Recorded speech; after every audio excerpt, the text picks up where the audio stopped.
What is up, YouTube? Welcome back to the Cutlass Board Games channel. I'm Keith, a game designer, but also long-time Blood on the Clocktower storyteller and player from since long before that it went to Kickstarter.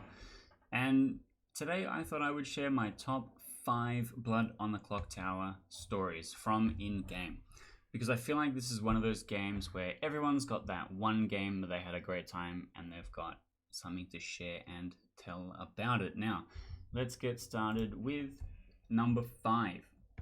Number 5 is actually my very first game of Blood on the Clocktower. This was at a event called the Salisbury Boardgames Festival. I had played other social deduction games that were sort of similar before, and I came along having no idea what to do, and it was way more complicated than I had thought, and I was kind of hooked immediately. But what was really funny about this first game, it had about 11 players in it, and I was the Scarlet Woman. Evil first time, had no idea what I was supposed to do. I had no idea what I was supposed to bluff as, what I was supposed to claim, what I was supposed to say, so I played it pretty quiet the entire time. And eventually, I stumbled onto the bluff of the soldier.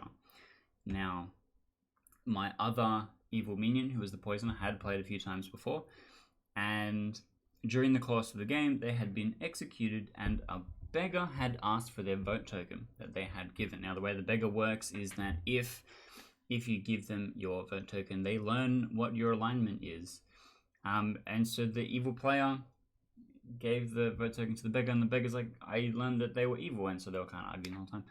But the poisoner also claimed to be the soldier, and neither of us backed down from these claims. And what else was really funny is that on the final day, the reason why no one, extra especially, believed that we were the soldier was that there was another soldier claim in the game that we had no idea about. And neither the poisoner or myself had gotten up and talked to the demon, because the space we were in was kind of long and no one was really getting up and talking around. We were kind of just chatting to nearby neighbors and such. But unbeknownst to us was the demon had received the bluff of the soldier and was very quietly claiming to be the soldier the entire time. And everyone really believed that they were the soldier. And then I got executed on the final day as the Scarlet Woman, meaning that we won because the demon who was claiming the soldier the whole time won the game, which I thought was really crazy. It was like I'd completely blundered through everything. The evil team made all the wrong moves. We didn't work together at all. Nothing went to plan, and somehow we still won. And I was kind of hooked. I really liked the deductive elements of the game and stuff like that kept me coming back and playing more times. Now, that was Trouble Brewing, and 3 out of 5 of my best times are Trouble Brewing, because that is the scripts that is played most often in the Sydney scene, because it is more newcomers, and the whole kind of idea behind that scene is that getting new people into playing the game, and then sometimes they'll split off and do stuff like sex and violence. But my number 4 favorite moment is a similar story. It was actually played in the exact same location, and it was a big game.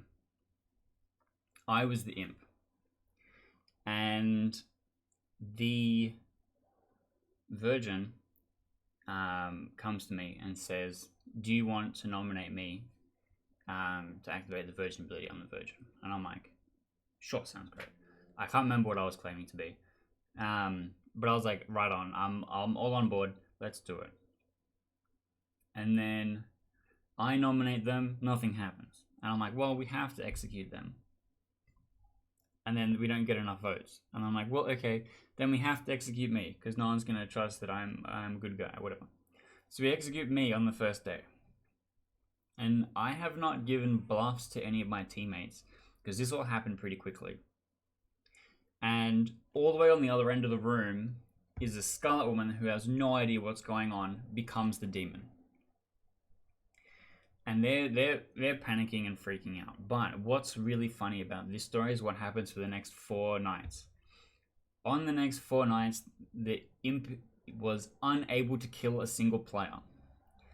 Now, what happened was they hit if I remember the order correctly.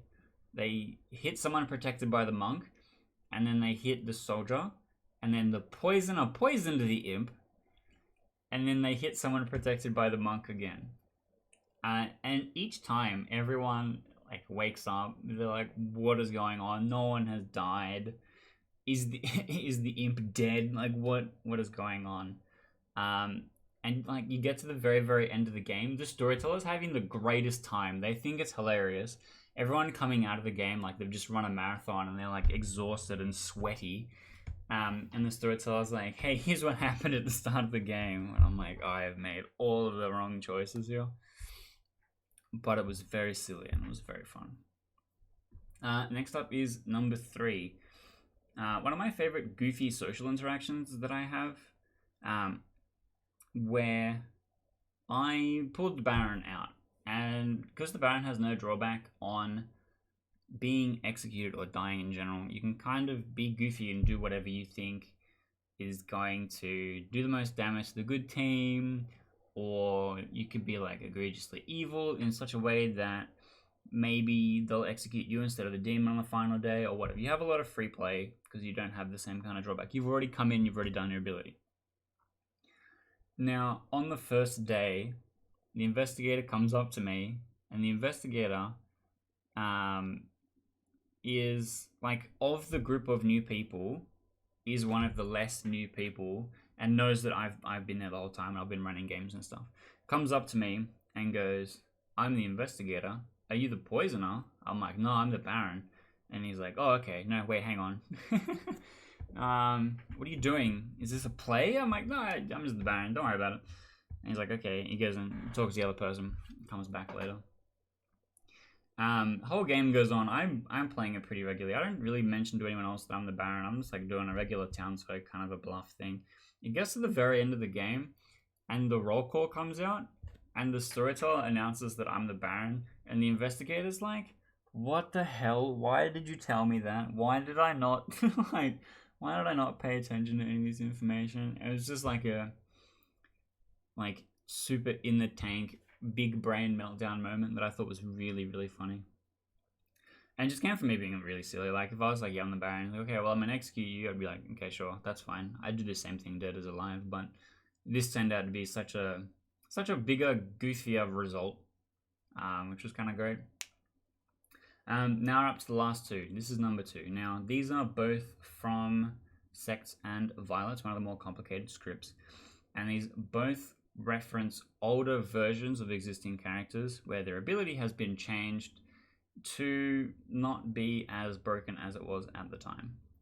Now the first one, number 2, second favorite story, I was the Pit Hag, and I had devised a plan where I could poison the entire good team slowly. And the way that it works is, the first time you activate as a Pit Hag, you select someone and you turn them into the Philosopher, because an existing Philosopher would have tended to have used their ability either on the first night or on the second night. The Philosopher acts before the Pit Hag, so there's a good chance there's no in-play Philosopher. And then you would target a player, turn them into the Philosopher. They don't get an opportunity to act because it happens after the Pit Hag. They're just kind of told that they're the Philosopher. During the day, I go and talk to them. I go, "Hey, I'm the Pit Hag. I turned you into the Philosopher. Tonight, turn yourself into the Snake Charmer, and tomorrow I will tell you who the demon is." And they're like, "Oh, sick, that sounds great." And then the Philosopher turns themselves into the Snake Charmer. I then act as the Pit Hag. There is no Philosopher in play. I then, as the Pit Hag, turn another player into the Philosopher. And then I go and have the same conversation with them the next day. First person is like, "Hey, who's the demon?" I'm like, "Oh, this guy." And then that night they go, "Oh, I hit them and nothing happened." I'm like, "Oh, damn. Oh, no, something must have gone wrong. Oops." Meanwhile, the second Philosopher has activated, becoming Snake Charmer, poisoning the first one, allowing me to create another Philosopher, and this chain just goes on, right? But what was really funny was I had done this twice. 2 people knew what was going on. I was just about to start the third one, and my demon and I had gotten to a point where it was pretty much solved. Like we were pretty locked to win the game. And I'm pretty sure my demon was the vigor mortis that had killed me, or something like that. I wasn't worried about dying. I feel like I could just continue to operate forever.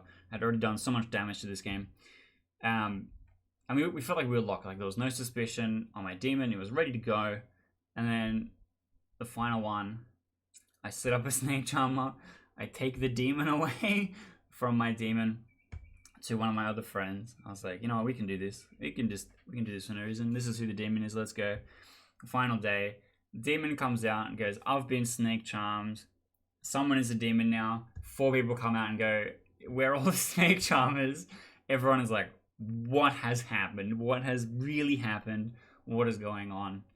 And it's really one of the most bonkers things to have ever been happened. But since then, the philosopher has been changed. The philosopher is no longer not in play. It just gains the ability of something. So it's like a little less crazy now. But that was truly insane and a lot of fun. And then finally, the last one, probably my favorite story.